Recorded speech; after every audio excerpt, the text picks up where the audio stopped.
I am innocent of the blood of this just person. See ye to it. Glorify thy Son, that thy Son, O Christ, whom thou hast sent.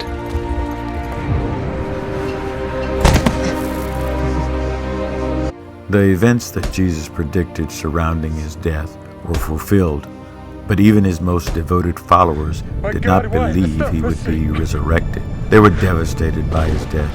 Some of them scattered out of fear for their lives, and no one understood what he meant when he told them, "Destroy this temple, and I will raise it up again in 3 days." Jesus was crucified and died on Friday before the Sabbath began. The Jewish Sabbath started Friday at 6 p.m. and ended Saturday at 6 p.m.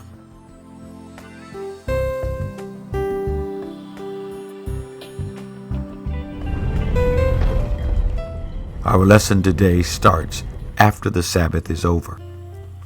The scripture mentions 3 women preparing to do one last act for what they thought to be a dead Jesus. Mary Magdalene, a woman who traveled with Jesus as one of his followers. In fact, within the 4 Gospels, she is named at least 12 times, more than many of the apostles. She was present at the crucifixion and the resurrection. Salome, like Mary Magdalene, was a follower of Jesus and was present at the crucifixion and the resurrection. She is the mother of 2 apostles, James and John. She made the request of Jesus that her sons sit in places of honor in his kingdom. And Mary, mother of James, was also a devoted follower. Her son James was one of Jesus' apostles. He was known as James the Lesser to distinguish him from the apostle James, the son of Zebedee. Although these women had seen Joseph and Nicodemus prepare and place the body of Jesus in a tomb, apparently because of the short time between his death and the 6 p.m. start of Sabbath, some of the normal Jewish burial procedure had been left out. These women were going to properly finish the traditional procedure. Mark writes that they started very early on the first day, which was Sunday, at sunrise. The other Gospels record a slightly different time. Matthew has at dawn, Luke has at early dawn, and John says while it was still dark. Apparently these women left home while it was still dark, but by the time they arrived at the tomb with the spices, it was getting light. The 3 women kept worrying about who will roll back the stone. The stone was round and shaped to fit in a downward sloping groove dug just in front of the rock vault's opening. With gravity, it was relatively easy to roll the stone into the trench, but once in place, gravity was against you, and it became very difficult to remove the stone. Obviously, they were downcast.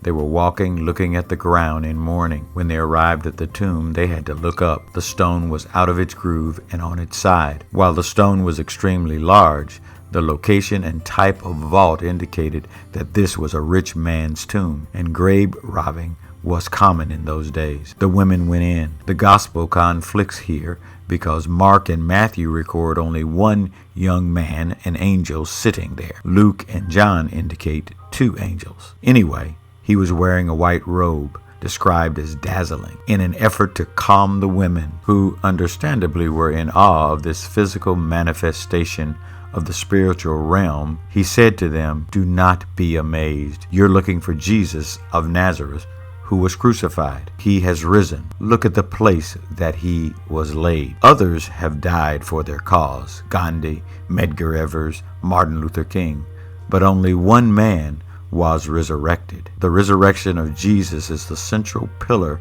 of the Christian faith. We come to Jesus not because of his death, but because of his resurrection. The angels instructed them to tell the disciples and Peter that Jesus would meet them in Galilee. Jesus had prearranged a meeting with his disciples in Galilee after his resurrection. The Lord, through his angels, singled out Peter. Peter, who days earlier denied Jesus. Peter, who was no doubt still hurting. Peter, who had to know by these words that he was still called by God. The women fled, and they said nothing to anyone.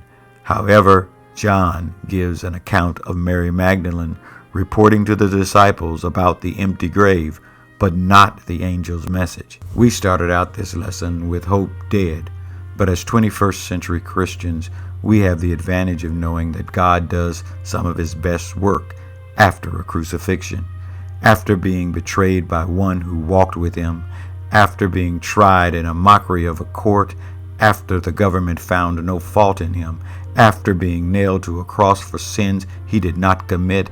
After the third day, God brought him out in victory, the King of Kings, the Lord of Lords, the Christ. Our God does his best work after a crucifixion. So, after you have spent your nights crying, missing the someone who was with you last year this time, but now has moved on, after you have suffered through aches that no doctor can explain and throbs that the best medicine cannot cure, after you have been talked about by your friends, scorned by your enemies, and cursed by your family, after the storm is over, there is a victory through Jesus, and today we can proclaim that God does his best work after a crucifixion. That's the lesson for this week. You have a great Easter. Bye. Jesus paid it all